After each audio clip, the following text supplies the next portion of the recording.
Guys आज की इस वीडियो में हम लोग डिस्कस करने वाले हैं डीआरडीओ सेप्टम 10 ट्रेड टेस्ट के बारे में। आप लोगों की काफी ज्यादा रिक्वेस्ट आ रही थी सर एक कंप्लीट वीडियो बनाइए जिसमें ट्रेड टेस्ट के बारे में सारी इंफॉर्मेशन दीजिए। डेफिनेटली इस वीडियो में मैं वो हर इंफॉर्मेशन आप लोगों को प्रोवाइड कर रहा हूँ अपने एक्सपीरियंस के अकॉर्डिंग, जो आप लोगों के डीआरडीओ सेप्टम 10 ट्रेड टेस्ट के लिए बहुत ज्यादा जरूरी है। गाइस यदि आप लोगों ने आईटीआई किया है और प्रैक्टिकल उतने बेहतर तरीके से नहीं भी किया है और आप लोग इस वीडियो को देख के यदि थोड़ा सा अवेयर होते हो और थोड़ा सा बैकएंड में मेहनत करते हो तो डेफिनेटली आप लोग ट्रेड टेस्ट को क्वालिफाई कर लोगे। बट कुछ चीजों को समझना जानना बेहद जरूरी है, जो मैं कोशिश करूंगा कि आप लोगों को अच्छे तरीके से सारी चीजों को एक्सप्लेन कर पाऊं। सबसे पहले हम लोग बात कर रहे हैं डीआरडीओ सेप्टम 10 ट्रेड टेस्ट के बारे में, टेक्नीशियन ए पोस्ट यानी कि आईटीआई स्टूडेंट्स के लिए। अब यहां पे आप लोगों को समझना होगा, आप लोगों का जो सिलेक्शन प्रोसेस है वो दो स्टेज में रखा था। सबसे पहले आप लोगों का सीबीटी एग्जाम था जिसमें आप लोगों से 120 मार्क्स के 120 क्वेश्चन पूछे गए थे, 90 मिनट आप लोगों का टाइम ड्यूरेशन था। अब इस मार्क्स के अकॉर्डिंग आप लोगों को ट्रेड टेस्ट के लिए बुलाया जाएगा और ये रेशो एक्चुअल में क्या रखा जाएगा, 1:8 का रेशो रखा जाएगा, यानी कि एक पोस्ट के लिए 8 स्टूडेंट्स को कॉल किया जाएगा ट्रेड टेस्ट के लिए। अब यहां पे आप लोगों को एक चीज क्लियर हो गई कि एक पोस्ट के लिए यदि 8 स्टूडेंट्स को बुला रहे हैं तो डेफिनेटली 7 स्टूडेंट्स को बाहर यहां से होना है। तो यहां पे जो ट्रेड टेस्ट है वो आप लोगों का सबसे पहले क्लियर होना चाहिए कि ये go and no go basis का है, यानी कि ये क्वालिफाइंग नेचर का है। आखिर ये ट्रेड टेस्ट डिपार्टमेंट क्यों रखता है? जब भी आईटीआई स्टूडेंट्स की कोई वैकेंसी निकलती है वहां पे आप लोगों को एक चीज क्लियर होना चाहिए, यदि आप लोग सिलेक्ट होते हो इस जॉब के लिए तो कहीं ना कहीं आप लोगों को मशीन को ऑपरेट करना है। आप लोगों का जो जॉब रहेगा उसमें आप लोग यही काम करोगे। तो वो ये देखने की कोशिश करते हैं कि एग्जैक्टली आपको अपने ट्रेड से रिलेटेड नॉलेज है या नहीं है, आप वो मशीन चलाने के काबिल हो या नहीं है, तो वो ये परखने की कोशिश करते हैं। और इसीलिए ये जो सेक्शन होता है आप लोगों का, ये वाला जो सिलेक्शन प्रोसेस का हिस्सा है वह क्वालिफाइंग नेचर का रखा जाता है। तो यहां पे एक चीज तो आप लोगों को सबसे पहले क्लियर होना चाहिए कि यहां पे चाहे आप लोगों की कोई भी ट्रेड हो, फिटर हो, टर्नर हो, मशीनिस्ट हो, इलेक्ट्रीशियन हो, कोपा हो, आप लोगों के ट्रेड से रिलेटेड आप लोगों को इंफॉर्मेशन है या नहीं, यानी कि प्रैक्टिकल बेसिस पर वो आप लोगों से जानने की कोशिश करी जाएगी। यदि आपके पास में बेसिक इंफॉर्मेशन भी है तो डेफिनेटली आप यहां पे क्वालिफाई हो जाओगे। साथ ही साथ आप लोगों का डॉक्यूमेंट वेरिफिकेशन होता है। तो मेन उद्देश्य क्या है? आप लोगों का डॉक्यूमेंट वेरिफिकेशन। सेकंड उद्देश्य आप लोगों से यह जानने की कोशिश करना कि आपको ट्रेड के बारे में नॉलेज है या फिर नहीं। अब हम थोड़ा सा डीपली चलने की कोशिश करेंगे कि इससे पहले क्या कुछ उन्होंने पूछा था, आप लोगों का जॉब सीक्वेंस आप लोगों को किस प्रकार लिखना है, वो सारी चीजें भी हम लोग डीपली जानने की कोशिश करेंगे। तो सबसे पहले मैंने एक ब्रीफ आइडिया आप लोगों को दे दिया है कि एक्चुअल में ट्रेड टेस्ट डिपार्टमेंट क्यों लेता है, क्या जरूरत पड़ती है उसको, और आप लोगों को वहां पे किस प्रकार का प्रदर्शन करना है, वो चीजें थोड़ा सा समझ लीजिएगा। यहां पे इन्होंने क्लियर किया है कि आप लोगों का जो सिलेक्शन प्रोसेस है, यदि आप लोग अच्छे मार्क्स लेकर आते हो तो 1:8 के रेशो में आप लोगों को बुलाया जाएगा। यानी कि मान के चलिए किसी ट्रेड की नंबर ऑफ वैकेंसी 10 है तो इन 10 वैकेंसी पर 80 स्टूडेंट्स को कॉल किया जाएगा, किसके लिए? ट्रेड टेस्ट के लिए। तो यहां पे डेफिनेटली आप लोगों को क्लियर है कि 70 स्टूडेंट्स को निराशा हासिल होने वाली है, क्योंकि यहां पे 70 स्टूडेंट्स तो बाहर डेफिनेटली होने ही वाले हैं, क्योंकि वैकेंसी 10 है, बुलाया गया है 80 स्टूडेंट्स को। यहां पे 70 स्टूडेंट्स बाहर होंगे और 10 स्टूडेंट्स सिलेक्ट होंगे। ये किसके बेसिस पर होंगे? मान के चलिए यहां पे 80 स्टूडेंट्स को कॉल किया, इन 80 स्टूडेंट्स में से 75 स्टूडेंट्स डॉक्यूमेंट वेरिफिकेशन में सिलेक्ट होते हैं और 5 स्टूडेंट डॉक्यूमेंट वेरिफिकेशन में फेल हो जाते हैं। वाई दफा उनके पास में कोई सर्टिफिकेट नहीं होता है या डेट ऑफ बर्थ इशू होता है या कुछ भी। तो यहां पे डॉक्यूमेंट वेरिफिकेशन हुआ, देन यहां पे 75 स्टूडेंट्स को मौका मिला सर ट्रेड टेस्ट देने के लिए। उन्होंने ट्रेड टेस्ट का प्रदर्शन किया, जिनमें से कुछ स्टूडेंट्स क्वालिफाई हुए, कुछ स्टूडेंट डिस्क्वालीफाई हुए, बाकी मैक्सिमम कैंडिडेट यहां पे क्वालिफाई हो जाते हैं। डिस्क्वालीफाई होने का रीजन होता है या तो आप लोगों ने बिल्कुल ही प्रैक्टिकल नहीं किया, या वहां पे कुछ जॉब या टूल आप लोगों से बेंड हो गया है, टूट गया है हड़बड़ाहट में। तो जब ऐसी चीजें होती हैं, रेयर केसेस में ही आप लोग डिस्क्वालीफाई होते हो। तो इस बात को बेफिक्र हो, यदि आप लोग थोड़ा सा पेशेंस रख के थोड़ा सा मशीन के बारे में ऑपरेट करना आप लोगों को आता है या थोड़ी सी बेसिक नॉलेज है तो आप लोग डिस्क्वालीफाई नहीं होंगे। इतना पैनिक होने की जरूरत नहीं है यदि आप लोग अवेयर स्टूडेंट्स हो। और मुझे भरोसा है यदि आप लोग रिटन टेस्ट में अच्छे मार्क्स लेकर आ रहे हो तो डेफिनेटली आप लोग अवेयर हो, तो ट्रेड टेस्ट आप लोगों के लिए कोई इतनी बड़ी बात नहीं है। सबसे पहले अपने माइंड के अंदर ये चीज होनी चाहिए। यदि आप लोग रिटन टेस्ट में अच्छा स्कोर कर सकते हो तो डेफिनेटली मुझे भरोसा है कि ट्रेड टेस्ट आप लोगों का कुछ नहीं, आराम से आप लोग क्वालिफाई कर लोगे। तो ये चीज क्लियर हुई। अब यहां पे यदि आप लोगों के सीबीटी एग्जाम में अच्छे मार्क्स हैं तो डेफिनेटली वहां पे वो 10 स्टूडेंट सिलेक्ट होंगे, यानी कि जो फाइनल मेरिट है वो आप लोगों की बनने वाली कहां से है, सीबीटी एग्जाम से बनने वाली है। यदि आप लोगों के एग्जाम में अच्छे मार्क्स आए हैं, वहां पे आप लोग मेरिट में आ रहे हो, तो आप लोगों का सिलेक्शन होने वाला है। तो ये चीज क्लियर है। अब देखो थोड़ा सा समझिएगा, सर हम लोग फिटर ट्रेड से हैं, हम लोगों को क्या कुछ मशीन दिया जा सकता है। तो सबसे पहले तो नॉर्मल फाइलिंग वाला जॉब ज़्यादा देने के चांसेस है कि आप लोगों का कोई फिटिंग वाला जॉब दिया जाए, जिसको जो आप लोग आईटीआई में प्रैक्टिकल करते हो वो प्रैक्टिकल आप लोग कर सकते हो। सबसे फर्स्ट प्रायोरिटी आप लोगों की वो हो सकती है, जिसमें नॉर्मल फिटिंग वाला जॉब आप लोगों को मार्किंग करके हेक्साइंग करके वो चीज़ बनाना होगी। सेकेंड प्रायोरिटी क्या है, देखो ये चीज़ क्या डिपेंड करती है कि आप लोगों का कोई भी डीआरडीओ सेप्टम 10 यानी कि बोर्ड कोई प्रैक्टिकल का पेपर आप लोगों को बना के भेजने वाला नहीं है। यहां पे क्या है, बेसिकली आप लोग जिस सेंटर में जा रहे हो वहां पे क्या मशीनरी उनके पास में अवेलेबल है, क्या सुविधाएं उनके पास में अवेलेबल है, कितने स्टूडेंट्स के लिए लेथ मशीनें अवेलेबल है, कितनी बेंच वाइसेस अवेलेबल है, तो उसके ऊपर डिपेंड करता है। और वहां पे वो लोग डिसाइड करते हैं कि एक्चुअल में स्टूडेंट से क्या प्रैक्टिकल कराया जाए। जैसे कि सेप्टम 9 में देखा होगा, मशीनिस्ट वालों को कुछ को वर्टिकल मिलिंग मशीन दी, कुछ को उन्होंने लेथ मशीन दी जहां पे स्टेप टर्निंग कराया। तो ऐसा कोई फिक्स नहीं है कि वो लोग क्या आप लोगों से पूछेंगे। तो यहां पे क्या क्या चांसेस हो सकते हैं कि वो आप लोगों से पूछे, वो उनके बारे में मैं आप लोगों को अवेयर कर देता हूं। यदि आप लोग फिटर ट्रेड के स्टूडेंट्स हो तो सबसे पहले कोई फिटिंग वाला जॉब वो देने का कोशिश करेंगे। यदि वहां भी नहीं देते हैं तो वो लोग सिंपल लेथ मशीन ऑपरेशन दे सकते हैं। अब देखो आप फिटर ट्रेड के स्टूडेंट्स हो, आप लोगों को लेथ मशीन पर ऐसा नहीं है कि वो सिंगल पॉइंट कटिंग टूल से लेथ मशीन की सेटिंग करा के आप लोगों से थ्रेड कटिंग कराएं, राइट। यदि वो लेथ मशीन भी देते हैं तो आप लोगों के लेथ मशीन की ऑलरेडी सेटिंग होगी, वहां पे आप लोगों को क्या करना होगा, स्टेप टर्निंग करना होगा, मैक्सिमम टू मैक्सिमम आप लोगों से टेपर टर्निंग या फिर ग्रूविंग ऑपरेशन करना होगा। उससे ज्यादा पॉसिबिलिटी नहीं है। यदि आप लोगों को इतना कुछ आता है कि आप लोग एक लेथ मशीन को नॉर्मली ऑपरेट कर सकते हो, डेप्थ ऑफ कट लगा सकते हो, बेसिकली आप लोगों को ध्यान रखना है थोड़ा सा एक्यूरेसी का, यानी कि जॉब मटेरियल जो दिया गया है वो जो है अंडर साइज आप लोगों का नहीं होना चाहिए, वहां पे ज्यादा इशू आ जाता है। जैसे कि मान के चलिए आप जो फाइनल कट लगा रहे हो उसको विशेष ध्यान पूर्वक आप लोगों को कट लगाना है। यदि आप लोग प्रैक्टिकल मशीन के ऊपर कर रहे हो तो वो विशेष ध्यान देना है।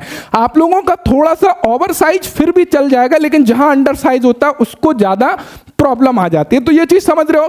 ये तो होगी भैया आप लोगों की लेथ मशीन दे सकता है। टर्नर ट्रेड वालों के लिए फिक्स है कि आप लोगों को सर लेथ मशीन ही मिलने वाली है, और लेथ मशीन पर आप लोगों से grooving operation, step turning operation या फिर plan turning operation, step turning या टेपर टर्निंग, ये ऑपरेशन आप लोगों को दे सकता है। यदि वो थ्रेडिंग देता है, मैक्सिमम टू मैक्सिमम थ्रेडिंग देता है, तो वो क्या करते हैं सर, डाई एवं टैप के माध्यम से इंटरनल एक्सटर्नल थ्रेड दे देते हैं, जहां आप लोगों को घुमा के थ्रेड को काटना होता है। सिंगल पॉइंट कटिंग टूल से बहुत ही रेयर सिचुएशन है कि आप लोगों को थ्रेड की कटिंग दे, समझ रहे हो। तो ये चीज आप लोगों को क्लियर होना चाहिए। टर्नर ट्रेड वालों के लिए फिक्स है। इससे पहले क्या कुछ पूछा था, किस टाइप के जॉब थे, उससे भी एक ब्रीफ आइडिया लग जाएगा आप लोगों को। सर टाइमिंग कितना रहेगा, यहां पे एक चीज और आता है क्वेश्चन, सर हमारे पास में समय कितना रहेगा। तो यहां पे 1 आवर और 2 आवर का टाइम रहेगा according to work job profile की वो किस प्रकार का वर्क पीस आप लोगों से बनवा रहे हैं, उसके अकॉर्डिंग आप लोगों को सर क्या इंस्ट्रूमेंट हमको लेकर जाना है, कटिंग टूल हमको लेकर जाना है, कुछ इस टाइप के सवाल एक्चुअल में स्टूडेंट्स के मन में उठते हैं। तो मैं एक चीज क्लियर कर दूं, आपको कुछ भी लेकर नहीं जाना है, सारी व्यवस्था डीआरडीओ आप लोगों की करेगा। आपको कोई कटिंग टूल लेकर नहीं जाना है, आपको कोई मेजरिंग इंस्ट्रूमेंट लेकर नहीं जाना है, हर व्यवस्था वो करेगा। आप लोगों को करना क्या है, जब आप लोगों को ड्राइंग प्रोवाइड करता है, आप लोगों को रॉ मटेरियल प्रोवाइड करता है, तो आप लोगों की प्रायोरिटी बनती है कि उस रॉ मटेरियल को उस ड्राइंग के अकॉर्डिंग सबसे पहले मेजर कर लीजिए। क्या जो रॉ मटेरियल मुझे प्रोवाइड कराया गया है उस ड्राइंग के अकॉर्डिंग उस वर्कपीस उस रॉ मटेरियल में बन भी पाएगा या फिर नहीं। क्लियर है। तो एक कुछ छोटी छोटी चीजें ये आप लोगों को ध्यान रखना है। और कभी कभी क्या होता है, जनरली जो भी स्टूडेंट्स हैं उन्होंने माइल्ड स्टील पर प्रैक्टिकल किया है, हम लोगों ने आईटीआई में माइल्ड स्टील पर प्रैक्टिकल किया, कभी कभी वो एल्यूमिनियम का वर्कपीस दे देते हैं जिससे कि समय की बचत हो जाए, जो कटिंग टूल है वो बार बार ब्लंट ना हो, स्टूडेंट्स को दिक्कत ना आए। तो वहां पे एक चीज ध्यान रखना एल्यूमिनियम के वर्कपीस में यदि ज़्यादा डेप्थ ऑफ कट का आप लगा देते हो तो वहाँ पे कई बार बैंड हो जाता है, यदि कटिंग एज साफ नहीं है तो उन चीज़ों का, क्योंकि हमने प्रैक्टिकल किया माइल्ड स्टील पर, यदि एल्यूमिनियम का वर्कपीस दे तो कई बार ऐसी एक्सपर्ट जो काफ़ी ज़्यादा प्रैक्टिकल आपने किया उनका भी जॉब गड़बड़ हो जाता है। तो मेन फोकस क्या करना है कि हड़बड़ाहट में आपका वर्कपीस कहीं टूट ना जाए, कहीं मुड़ ना जाए, कहीं बेंड ना हो जाए, तो उन चीज़ों का आप लोगों को विशेष ध्यान रखना है, केवल इन चीज़ों से बचना है, क्योंकि ऐसी सिचुएशन में डेफिनेटली आप लोग डिस्क्वालीफाई हो जाओगे।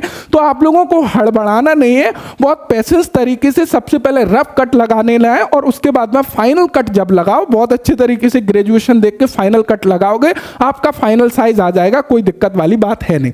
क्लियर है? यदि हम लोग बात करें भी मशीनिस्ट वालों के लिए तो वर्टिकल मिलिंग जनरली देता है, बाकी सेपर मशीन दे सकता है, स्लॉटिंग मशीन दे सकता है, तो ये मशीन के ऊपर वो दे सकता है।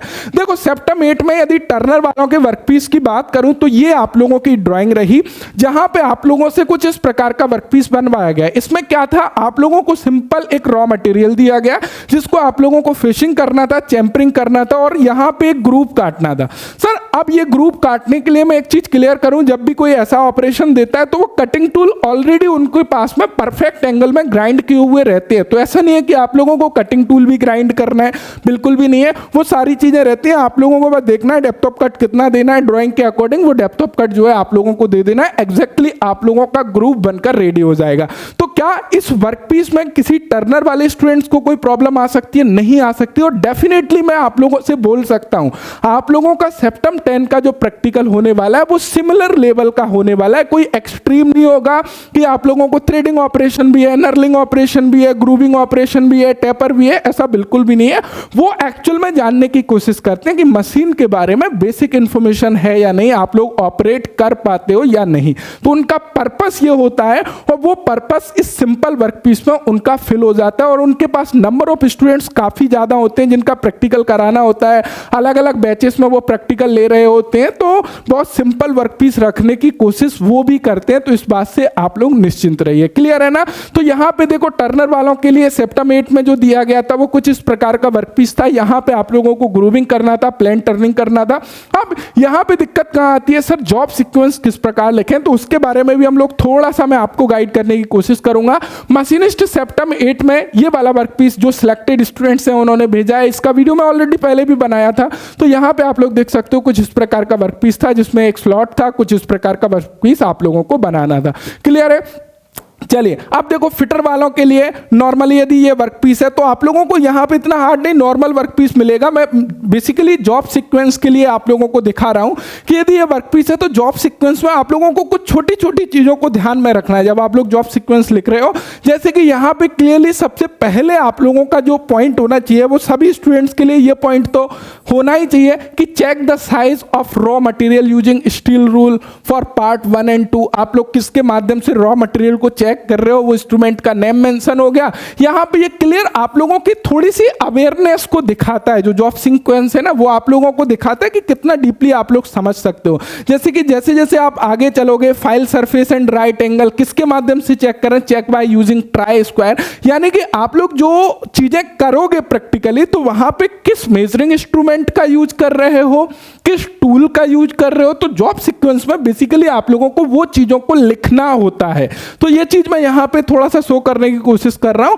Apply marking media on part 1 and 2। Part 1 and 2 पर मार्किंग मीडिया को अप्लाई किया, देन उसके बाद में आप लोग क्या करोगे, यहां पे mark of part 1 and 2 given drawing dimension में जो भी दिया गया है using 300 millimetre vernier height gauge, तो जो भी आप लोग यूज करोगे उसके अकॉर्डिंग यहां पे जॉब सीक्वेंस में लिखते जाना है। अब देखो यहां पे कितनी अच्छी तरीके से उन्होंने punch witness marks on required line by using 60 degree dot punch. तो ये आप लोगों की अवेयरनेस को दिखा रहा है कि आप लोगों को ये चीज पता है कि ये विटनेस मार्किंग है और हम लोगों डॉट पंच के माध्यम से इसको कर रहे हैं। तो ये छोटे छोटे जो पॉइंट है वो सभी मिलके सारा चीज आप लोगों का डिसाइड करता है। जैसे कि कई स्टूडेंट्स क्या है, आपने जॉब सीक्वेंस बहुत अच्छे तरीके से लिखा है, आपका वर्कपीस थोड़ा बहुत मिस्टेक्स भी है तो आप लोग क्वालिफाई हो जाओगे। तो सारी चीजों को बेसिकली देखा जाता है, परखा जाता है, देन उसके बाद में डिसाइड किया जाता है कि आप लोग क्वालिफाई हो या फिर डिस्क्वालीफाई। क्योंकि यहां पे मार्क्स तो है तय नहीं है कि किसी स्टूडेंट्स के ज़्यादा मार्क्स आ गए, कम मार्क्स आ गए। क्वालिफाई यानी कि क्वालिफाई, डिस्क्वालीफाई यानी कि डिस्क्वालीफाई। तो हर पहलू को आपको अच्छे तरीके से करने की कोशिश करना है। और नॉर्मली मैं आप लोगों को एक चीज़ क्लियर करूं कि यदि आप लोगों का डायमेंशन थोड़ा बहुत कम ज़्यादा भी है ना तो चलेगा, लेकिन यदि वर्कपीस की शेप बहुत अच्छी बन गई है, यानी कि जो शेप है वो शेप क्लियरली दिखाई दे रही है और साइज जो टॉलरेंस है उसके अंदर से थोड़ा बहुत वेरी भी करता है, तो भी वो लोग क्वालिफाई कर देते हैं, उतना इशू नहीं है। और सरफेस फिनिश का उतना ज़्यादा दिक्कत नहीं है। बाकी कोशिश करिएगा कि फाइनल कट जब आप लोग लगा रहे हो, यदि लेथ मशीन पर वर्क कर रहे हो, तो वहाँ पर थोड़ी सी स्पीड को इंक्रीज कर लीजिए। कटिंग टूल का पॉइंट शार्प होना चाहिए, देन फीड को कम करके आप लोग इजीली लगाओगे तो आराम से सरफेस फिनिश अच्छी आ जाएगी। तो थोड़ा सा इसके लिए आप लोग प्रैक्टिस कर सकते हो। जहां से आप लोगों ने आईटीआई किया है वहां से आप लोग प्रैक्टिस कर सकते हो, तो वो चीजों को आप लोग थोड़ा सा देख सकते हो। तो मेन चीज आप लोग समझ रहे हो, यदि आप लोग जॉब सीक्वेंस लिख रहे हो तो कुछ इस प्रकार जॉब सीक्वेंस लिखना है कि पढ़ने वाला सेटिस्फाई हो जाए, क्योंकि आप हर चीज को मेंशन कर रहे हो कि मैं क्या क्या चीजें वर्कपीस को बनाने के लिए कर रहा हूं। तो वो चीज समझ रहे हो। तो यहां पे जैसे कि ये फॉर्म टर्निंग यदि हम लोगों को करना है, बेसिकली आपको फॉर्म टर्निंग नहीं देगा टर्नर वालों को। मैंने यहां पे ड्राइंग लिया है जिससे कि जॉब सीक्वेंस आप लोग समझ सको। अब इसमें आप लोग क्या करोगे, नॉर्मली देखोगे जॉब सीक्वेंस में कि कार्यखंड को फोर्जा चक में पकड़ो और स्क्राइबिंग ब्लॉक से ट्रू करो। तो सबसे पहले आप लोग क्या लाइन ऐड कर सकते हो, सर यहाँ पे रॉ मटेरियल की चेकिंग वाली लाइन ऐड कर सकते हो। उसके बाद में कुछ सेफ्टी वाली लाइन ऐड कर सकते हो, जैसे कि इन्होंने सेफ्टी वाली की रेडियस गेज व फिलर गेज को घूमते हुए कार्यखंड पर उपयोग ना करें। तो बेसिकली ये चीज क्या है, ये आपकी अवेयरनेस को शो कर रहा है कि हाँ ये एक प्लस पॉइंट है थोड़ा सा। मतलब वो चीजें आप लोग ध्यान रख रहे हो, उसको कैसे पता चलेगा कि आप ध्यान रख रहे हो। आपके माइंड में वो चीजें हैं कि मेरे को ये तो नॉर्मल चीज है, लेकिन यदि वही आप लोग थोड़ा सा जॉब सीक्वेंस में ऐड कर देते हो वो 4 चांद लगा देते हैं, समझ रहे हो ना। तो उन चीजों का थोड़ा सा आप लोगों को ध्यान रखना है जॉब सीक्वेंस लिखते टाइम। जैसे कि यहाँ पे नॉर्मली लिखा हुआ है तो आप लोग देख सकते हो, जैसे ये वर्क पीस है तो आप लोगों को कुछ नहीं है, इतना कुछ ध्यान नहीं रखना है, ये पढ़ना नहीं है, आप प्रैक्टिकल कर रहे हो। तो स्टेप आप लोग क्या कर रहे हो, जैसे जैसे कर रहे हो, आपने 4 चक में वर्क पीस को पकड़ा, यदि 3 चक में पकड़ा है तो ट्रू करने की आवश्यकता नहीं है। 4 चक में पकड़ा है तो स्क्राइबिंग ब्लॉक से हमने उसको ट्रू कर लिया। देन हमने कटिंग टूल को सेंटर राइट पर सेट कर लिया, कौन सा टूल लगाया है, क्या है कर रहे हैं, तो वो चीजें आप लोगों को करना है। क्लियर है ना। तो ये चीजें आप लोग यदि ध्यान में रखते हो, जो आप सीक्वेंस वगैरह बढ़िया तरीके से लिखते हो। जैसे कि देखो और एक चीज बता दूं, ज्यादातर चांसेस यदि मैं टर्नर वालों की स्पेशली बताऊं तो आप लोगों को टेपर टर्निंग वो दे सकता है, कंपाउंड स्लाइड मेथड से देगा, बाकी अदर मेथड से नहीं देगा, या फिर नॉर्मली स्टेप टर्निंग दे सकता है, आगे के स्टेप पर थ्रेडिंग दे सकता है बाय डाई के माध्यम से। कोई फीमेल पार्ट दे सकता है जिसमें ड्रिल हॉल करना है और टैप के माध्यम से आप लोगों को इंटरनल थ्रेडिंग करना है, दोनों को फिट करना है, कुछ इस टाइप का जॉब दे सकता है। तो सारे नॉर्मल जॉब है। कोई ग्रूविंग ऑपरेशन दे सकता है, तो सारे नॉर्मल जॉब है। फिटर वालों के लिए कोई फिटिंग वाला जॉब दे सकता है। यदि फिटर वालों को लेथ मशीन पर ले भी जाता है तो आपको निश्चिंत रहना है, कोई बहुत बड़ा ऑपरेशन आपको नहीं देगा। Taper turning, step turning, grooving, maximum उससे आगे कुछ देने वाला नहीं है। और मशीन की भाई सारी सेटिंगें रहती हैं, ऐसा नहीं है कि आप लोगों को मशीन कबाड़े से उठा के दे दी जो चली नहीं है, वहां पे वो सारी चीजों को ध्यान रखा जाता है। वो लोग और आपके पास में एक आध ऑपरेटर भी रहता है, हेल्प वगैरह भी हो जाती है जनरली। यदि आप लोग आपस में भी हेल्प हो जाती है तो इतना कुछ इशू नहीं होता है, आप लोग यदि थोड़ा सा अवेयर हो उस सिचुएशन में। तो बेसिक चीज यदि मैं आप लोगों को पूरा निचोड़ बताऊं तो आपको ध्यान क्या रखना है कि उतना ज़्यादा हड़बड़ाहट में अपने वर्कपीस को बेकार नहीं कर लेना है, जॉब बैंड नहीं कर देना है, कोई कटिंग टूल को तोड़ना नहीं है, मेजरिंग इंस्ट्रूमेंट को नहीं तोड़ना है। तो ये जो बड़ी बड़ी मिस्टेक्स हैं उनसे अवॉइड रहना है आप लोगों की, कि वो चीज़ें ना हो। तो डेफिनेटली आपको कोई दिक्कत आने वाली बात नहीं है, बहुत बढ़िया क्वालिफाइंग नेचर का है, आराम से आप लोग क्वालिफाई करोगे। आप लोगों के यदि मार्क्स अच्छे आ रहे हैं तो डेफिनेटली आप लोगों का सिलेक्शन फाइनल हो जाएगा। क्लियर है। सो आशा करता हूं ऑल इन्फॉर्मेशन मिल गई होगी। यदि फिर भी कोई डाउट वगैरह आप लोगों का रह जाता है, अदर ट्रेड की यदि बात करें, जैसे कि कोपा की बात करें, कंप्यूटर से रिलेटेड रहेगा, इलेक्ट्रिशियन की बात करें, वायरिंग वगैरह से रिलेटेड रहेगा, तो जो भी आपकी ट्रेड है उस ट्रेड से रिलेटेड आप लोगों को इन्फॉर्मेशन होना चाहिए। और एक और पॉइंट मैं आप लोगों के लिए एड ऑन करना चाहूंगा, वो लोग क्या करते हैं, कभी कभी प्रैक्टिकल के साथ में वो वाई टाइप का ले लेते हैं, तो नॉर्मली उसमें क्या करते हैं, डिफरेंट टाइप के गेजेस हो गए आप लोगों के, वो टेबल पर रखे रहते हैं। उन गेजेस के बारे में आप लोगों से पूछ लेते हैं ये किस टाइप का गेज है, ये कौन सा गेज है। तो आप लोगों को गेजेस वगैरह के बारे में इंफॉर्मेशन होना चाहिए आप लोग ट्रेड टेस्ट के लिए जिस टाइम जा रहे हो उस टाइम, क्लियर है ना। क्योंकि वहां पे आप कौन से गेज का प्रयोग कर रहे हो तो वो आपको लिखना भी है, तो वो चीजें आपको अवेयर रहना है, वो चीज़ों को थोड़ा सा पढ़ना है। तो बस इन चीज़ों के ऊपर भी आप लोग ध्यान दे लेते हो तो आराम से आप लोग क्वालिफाई कर रहे होंगे ट्रेड टेस्ट को, उस बात से निश्चिंत रहो। सो आशा करता हूँ इन्फॉर्मेशन आप लोगों को मिल गई होगी, और वीडियो से इन्फॉर्मेशन मिली हो तो वीडियो को लाइक करिएगा। So thank you so much, thanks for watching and bye bye.